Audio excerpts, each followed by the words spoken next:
ଆଉ ବିଶେଷ ଆମକୁ ଅନୁରୋଧ ଯେ ଗୋଟିଏ ସରକାର ଦୀର୍ଘ 50 ବର୍ଷ ରହିଗଲା ସାରା ଭାରତରେ, ଯାହାକି କହିବା କଥା ନୁହେଁ, ଯାହାକି ଆମର ସର୍ବନାଶ ହେଇଗଲା। କିଛି ଆମେ ଆଗେଇ ପାଇଲୁନୁ ନା। ଆମର ଯେଉଁ संविधान लेखा अच्छी गोहत्या बंद 1, मद बंद 2, राम मंदिर 1, 3 आदि गोटे कर नहीं। 50-52 वर्ष भितर आम आप बहुत युद्ध करूँ, बहुत लड़ाई करूँ, बहु अपमानित हो, बहु लज्जित होपर आमर श्रेष्ठ है जीव जीव जगत गोमाता। इवन गोमाता को कोई सम्मान देले नहीं। आज जहाँ हो जड़े कई बदान्य व्यक्ति क्षमता को आसती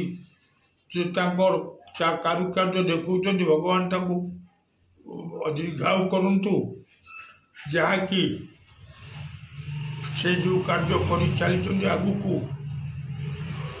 से गोहत्या प्रथम श्रीक्षेत्र जो गोशाला अच्छी प्रभु जो गोशाला रखाई तारी पर ध्यान देके आसिले आमर कटक सहर सारा ओडिशार एवं जो पंचायत सब गढ़ीदे ये पंचायत उन्नति बहुत किसी हवाक जीव कि सुविधा अच्छी गोहत्या बंद हो पार ओडिशा रे प्रथम आरंभ हो ये गोटे इतिहास सृष्टि हम।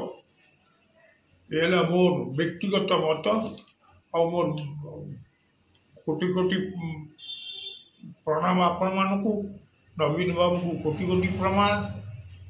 नवीन बाबू प्रथम आगे गोमाता श्रीक्षेत्र गोशाला को आगे चाहिदा देखी नहीं कि सारा ओडिशार गोमाता मान प्रभाव पकाते। यही गोटे एवं गोशाला को बहुत टंका साहाଯ୍य कर पढ़ी जाओ 78 केत बयस हो गला। बहुत तेज भी खूब ताजा अच्छा, खूब सुंदर से कार्य करूँ। कार्य करने दियो, देश को लुट नहीं। ये मोर विनम्र निवेदन कि गोटे कथा मोर मान मासकू 3टा दिन आमिष वर्जन कर, विवाह व्रतरे वर्जन कर। गोटाए भोजी आपन गोटाए पतर उपर अमृत क्षीरी से कुकुड़ा से सबकि द्वारा आम चरित्र नष्ट होमर प्रकृति बदली जाऊँ।